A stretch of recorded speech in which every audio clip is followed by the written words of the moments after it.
আমি মানহা মুরসালিন স্যার মোহাম্মদ জাফর ইকবালের লেখা শান্তা পরিবার আজকে আমি তোমাদের বলে শোনাচ্ছি। শান্তার বয়স যখন মাত্র 1 বছর তখন তার বাবা মারা গেল। তার বয়স যখন 3 বছর তখন তার মা মারা গেল। তার সবচেয়ে ছোট ফুপু সাদাসিধা মানুষ, তাকে মানুষ করার দায়িত্ব নিলেন, কিন্তু তাকে কোনো আদর যত্ন করতো না। তিনি তাকে একটি গরিব ফ্রি স্কুলে ভর্তি করালেন। সেখানে পড়ে পড়ে শান্তা এসএসসি পরীক্ষায় বোর্ডের মেয়েদের সাথে 5th হলো। এখন তো তাকে আর যাচ্ছেতাই স্কুলে ভর্তি করানো যায় না দেখে ছোট ফুপু তাকে মোটামুটি একটা ভালো স্কুলে ভর্তি করিয়ে দিলেন। শান্তা এবার অনার্সে ফার্স্ট ক্লাস পেল এবং মাস্টার্সে প্রথম 3 জনের মধ্যে একজন হয়ে গেল। সবাই ভাবলো শান্তা ইউনিভার্সিটির লেকচারার হয়ে যাবে, কিন্তু শান্তা তার ক্লাসের একজন ছাত্রকে দুম করে বিয়ে করে ফেলল।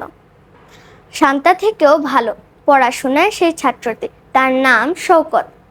বিয়ের রাতে শান্তা শওকতের সাথে কান্নাকাটি করলো, কারণ তাকে কেউ ছোটবেলায় আদর যত্ন করেনি। সে শওকতে বলল, আমি কখনো কাজ করব না, আমাদের 6টা বাচ্চা হবে, আমি তাদের আদর যত্ন করব।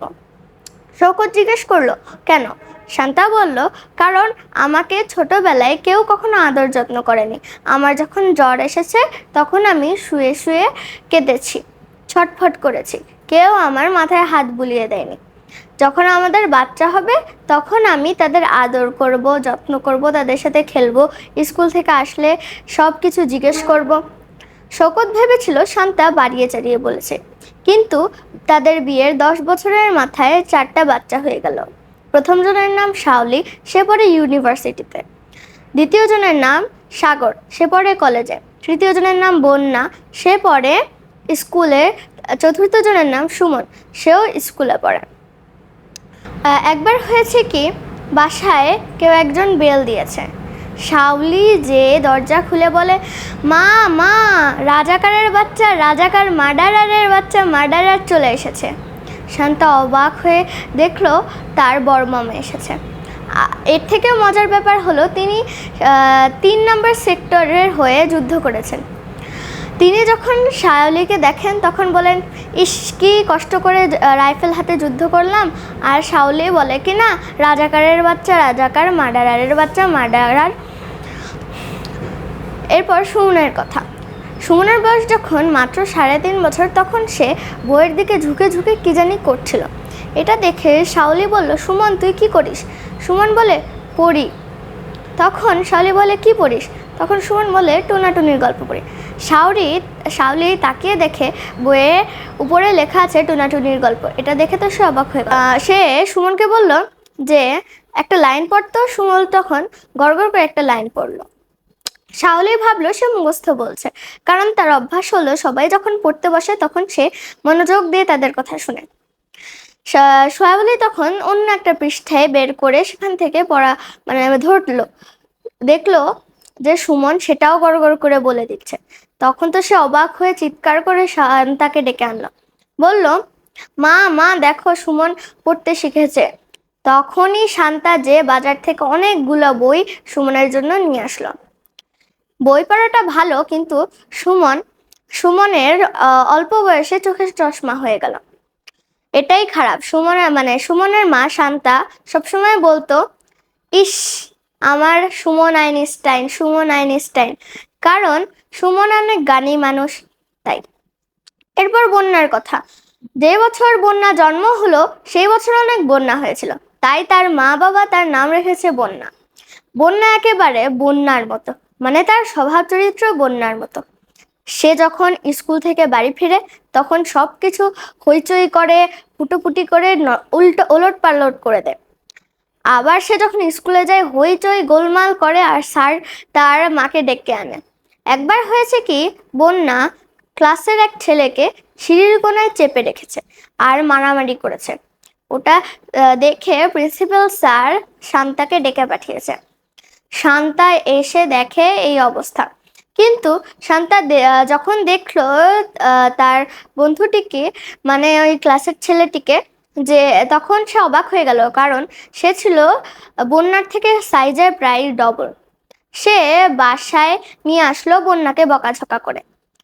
তারপর বলল, তুই ওই রকম তোর থেকে ডবল সাইজের ছেলেকে মারলি কিভাবে? বন্যা বলল, আমি অনেক সাহসী এবং আমি অনেক শক্তিশালী।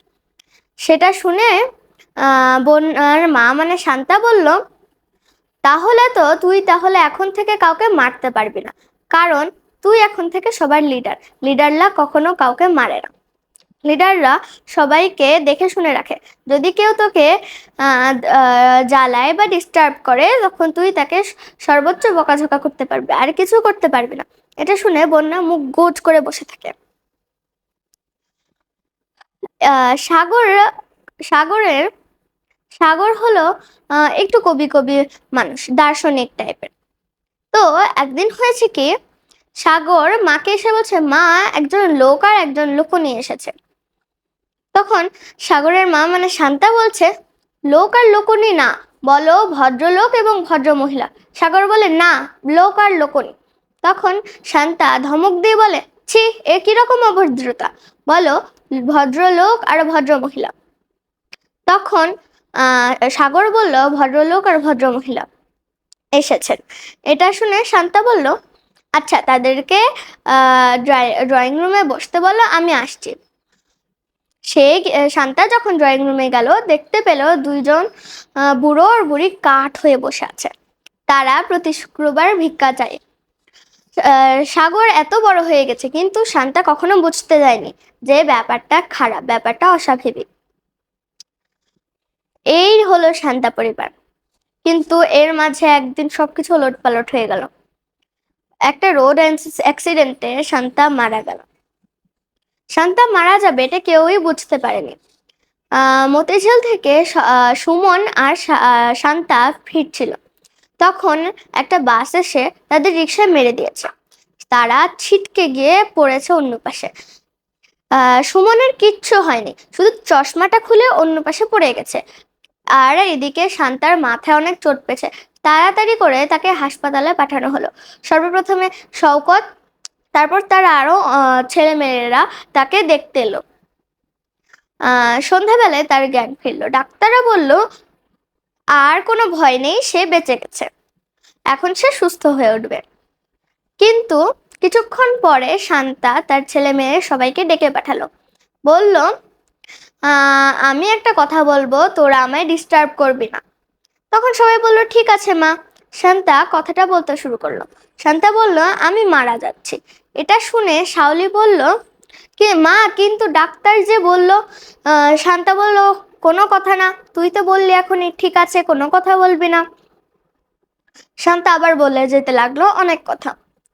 এরপর শান্তা বলল, তোরা এখন বাহিরে যা, আমি এখন মারা যাব। তখন শাওলি বলল, মা, আমি তোমার সাথে থাকি। শান্তা বলল, ভয় পাবি না তো? শাওলি বলল, না মা, পাবো না, বলে কাঁদতে কাঁদতে সে শান্তার হাত ধরে রাখলো। শান্তার হাত ধরে রেখেই শান্তা মারা গেল। এরপর অনেক দিন কেটে গেছে। বন্যার জন্মদিন আসছে সামনে।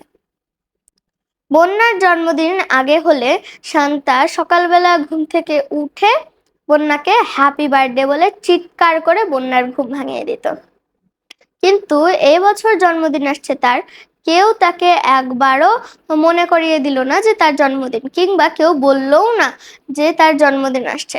কারো মনেই নেই যেন তার জন্মদিনের কথা। জন্মদিনের দিন সকালবেলা উঠে সে বাথরুমের আয়নার সামনে দাঁড়িয়ে নিজেকেই নিজে হ্যাপি বার্থডে বলল। এটা বলেই তার চোখ দিয়ে পানি বেরিয়ে গেল।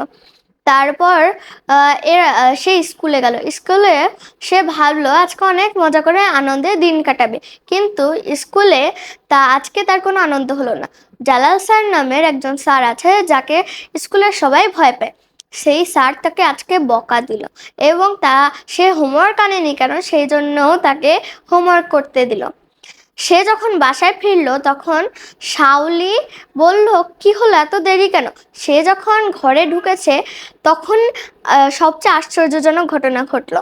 তার ক্লাসের সব ছেলে মেয়ে, সুমন, সাগর, ঝুমুর, মানে ঝুমুর হলো তার ছোট বোন, শান্তা মারা যাওয়ার আগে ঝুমুর হয়েছিল। তারপর সবাই মিলে বন্যাকে সারপ্রাইজ দিল। বন্যা তো অনেক অবাক হলো, আনন্দও পেল অনেক। এরপর অনেক দিন কেটে গেছে। এখন তাদের বাসায় একজন গেস্ট এসেছে, তাই তারা সবাই মেঝেতে বিছানা করে শুতে চেয়েছে। এখন সবাই জিজ্ঞেস করলো শৌকতকে যে একটা গল্প বলার জন্য। শৌকত একটা গল্প বললো। এই গল্প বলার পরেই শান্তা পরিবার গল্পটি শেষ হলো। আমার গল্পে ভুল ত্রুটিগুলো ক্ষমা সুন্দর চোখে দেখবেন। ধন্যবাদ।